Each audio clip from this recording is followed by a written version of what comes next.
morning, viewers. Welcome to my brief devotion titled Fresh Bread.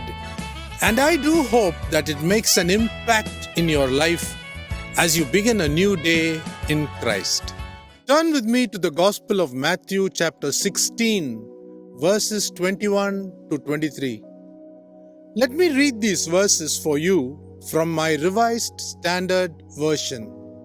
From that time, Jesus Christ began to show his disciples that he must go to Jerusalem and suffer many things from the elders and chief priests and scribes, and be killed, and on the third day be raised. And Peter took him and began to rebuke him, saying, God forbid, Lord, this shall never happen to you.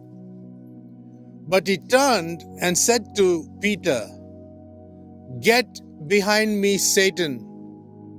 You are a hindrance to me, for you are not on the side of God, but of men.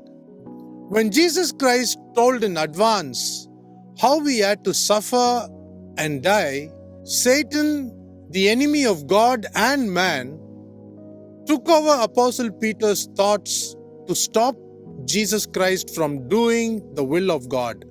Jesus, having the omniscience of God, could clearly spot Satan working through Peter and could therefore rebuke the enemy, speaking through Peter, saying, You are a hindrance from letting me do God's will in my life.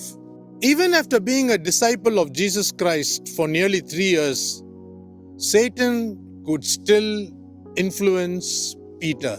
Knowing what God's will was, Jesus Christ still requested his Father, if this cup could be taken away from him.